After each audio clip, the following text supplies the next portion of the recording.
Hello, welcome to the Boss Tutorials. In today's video, we are going to explore the sales point. Currently, we are on the home page. So let's open the sales point interface by clicking on the sales point icon. All right, so this is the sales point interface. Let's start from the top left corner where you have the label sales points and the current user that has logged in. Moving to the right side, you have the filter dates, and those filter dates will only appear here if you are using an administrator privilege or if you have been assigned to this particular privilege.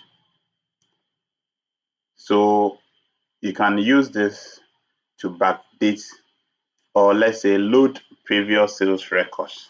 Okay, so for instance, if I change the from date to let's say a date backwards, and then I click on this reload button, it's going to load sales record within the period that I've selected. Okay, and it is only admins that have the privilege to do that.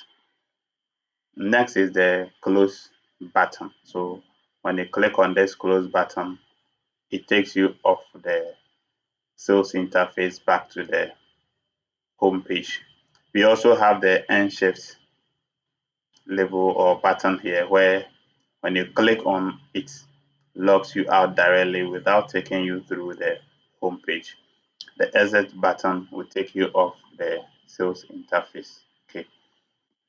Then beneath the sales points, we have the go-to.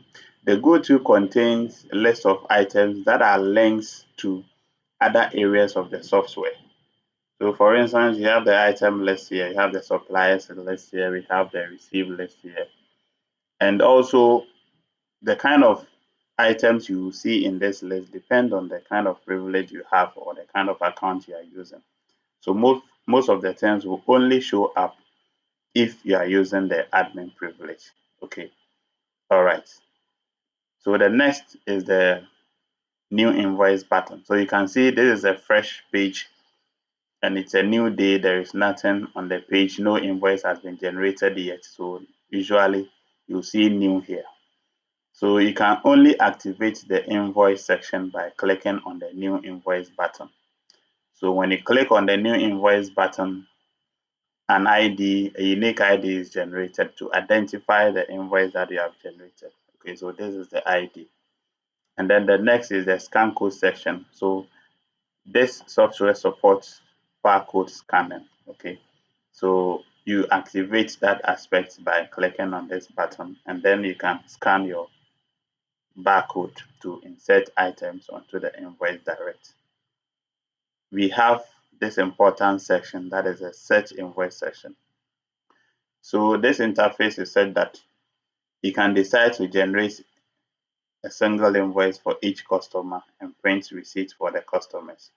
You can also decide to load all the items or your sales on just a single invoice. So in case you are printing out a receipt for every customer that comes, it means that every customer would have a unique invoice ID. And this is where you navigate through the list of invoices that will come up. So usually you find a list of items here. Sorry, the list of invoice numbers here. So when you choose an invoice number, it takes you to that particular invoice in case you want to review anything on that invoice. On the right of it is the available list button. So when you click on the available list button, it opens a list of items for you, and an item would only be listed here if it's available.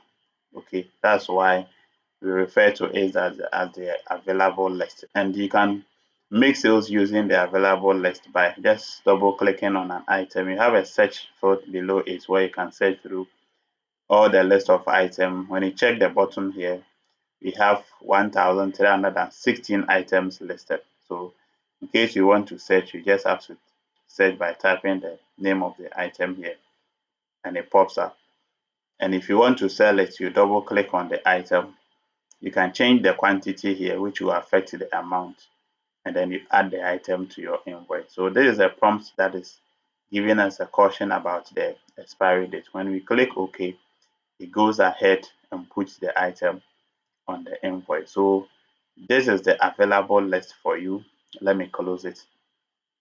The next is the category list. Okay, so the category list is not that different from the available list. The only difference is that it has a list of categories here. So instead of you loading all the over 1,000 lists, you can decide to load them category by category. So let's say a customer comes and want to buy a bandage and would like to know the types of bandages you have.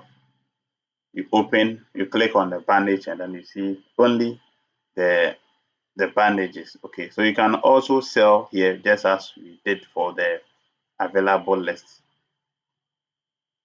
You can choose another category, and then it will also be loaded for you. So this are drops, and then we also have inhaler. So when you click on that, you see only the inhalers, and when you double click, it gives you the chance to add the item to the invoice. So that is also about the category list. Let me close that one too. And then we have the pro forma. Okay, so in case you want to list items and know how much they are going to cost, and even go ahead and print it for your clients, you can do it here. And this is a pro forma invoice. So since we've set the receipts to the mini receipts, that is why we are seeing this type of receipt. So we can also set the system to A4 receipts, and when we open, it displays the A4 size receipt. So let me close that one too.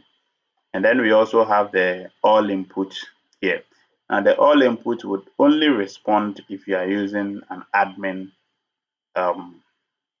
account, because it contains the summaries and the totals of all your sales. Okay, so when I click on it, this is the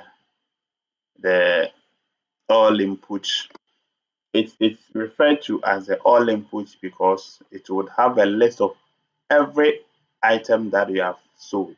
Okay, so every item that you drop onto the invoice will be listed here, and it doesn't matter the type of invoice that has the item. Every item will be listed here, and then when you come to the last column, you would know the kind of invoice on which the item was sold.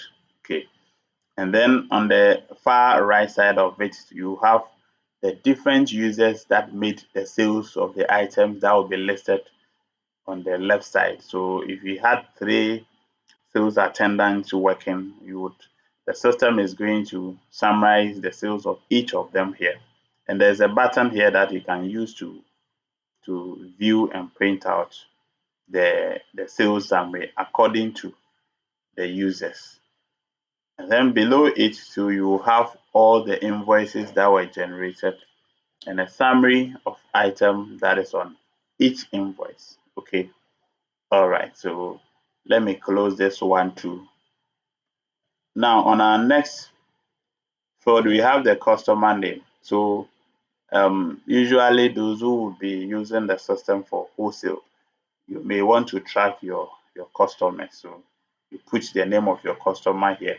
And the system saves it so that anytime the customer comes, you can just come here and pick their name from. So this is the search area. So this is where normally we search for an item before we drop the item to the invoice. So and just search for an item here. You pick the item. By default, it inserts one. Then you click on the Add to Invoice button, and then it drops onto the invoice. So there's a prompt on expiry, but when we click on OK, it drops the item. So this is a quantity section where by default the system inserts 1, and you can just press on any of the numeric keys to put the quantity you are looking for here. Then you click on the Add to Invoice. But before then, you would have the amount here. So let's say the price of the item is 7 cedis, as you are seeing here. and you put 2 here, it's going to multiply the 7 by 2 and give you 14 as the total amount. And then on the far right, you would have the quantity available. So for every item that you put on the search area, you are going to see the quantity available here.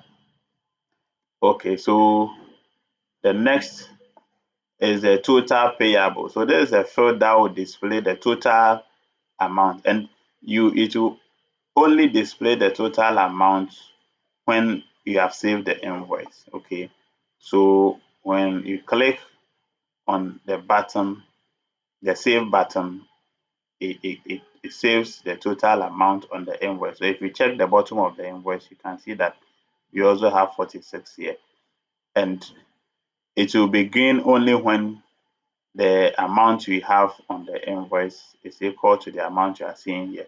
So with this, since the invoice is not printed, you can decide to also add some item. And the moment you add an item, this total payable will change, since there's a difference from what is on the invoice and this. And for that matter, you have to always come back and click on the save again to synchronize what is on the invoice with the total payable amount here. You can see this radio button here. So usually if the invoice is not saved, you see that this button will be white. So the moment the invoice is saved, then it changes to dark color or black color. Now below it, you have the payment type here. So by default, the system would always indicate cash, but there are several other payment options here that you can pick from. Okay, but by default, you would have cash here. And then in case you want to know the balance, let's say the the client gives you 50 cedis and you put the 50 cedis at the cash section, it gives you the balance that they are supposed to issue to your clients. Below it, we have the print buttons. We have the green and then the blue print button. The green button would always print out your invoice directly through the default printer. Okay, and then the view invoice would preview the invoice before you go ahead and print. And it also has a custom print button here, where when you click on, it gives you the chance to select another printer or to even save your invoice in a PDF format. Okay, so let me cancel it for now. And then you can also increase the number of copies. So if I want to print more than one, I press this button and it increases the number of copies for me. I can also click on the opposite to reduce the number of copies. And the moment an invoice is printed, there is a print count. So anytime you apply a print command to this invoice, it keeps counting, so that at every point in time, we will know the number of times a particular invoice has been printed. And then you have the pending invoices. Now, in cases where you have a cashier who would also print out the final receipt, we configure the system such that an invoice would always be pending here, awaiting for the cashier to do the final printout. So once the salesperson loads the item and saves it, it will be pending here, and then the cashier comes here, picks it, and do the final printout for the patient, and then just stamp on it or something. Okay, so this is the main invoice. We have the first column, which is the description, and under the description, you would have the list of items that you are about to issue to your customer here. Then the quantities would be alongside. You would have the unit prices shown here. So for unit prices, they are always fixed. It is quantities that you can change, and amount is also always fixed. Now the system is said that you can apply discount to individual items. So if an item has a discount attached, you will see the discount amount here. And we also have the delete button here. So if there's an item here that you want to take off, this is the button you can use. When you click on it, it takes a prompt and you can delete an item, or you can also clear an item and replace it. But you can apply this action only when your invoice is unlocked, because by default, the system tries to protect the figures on this invoice, and for that matter, by default, this invoice is always locked. Okay, so let's come to the button. At the button, you have some statistics here.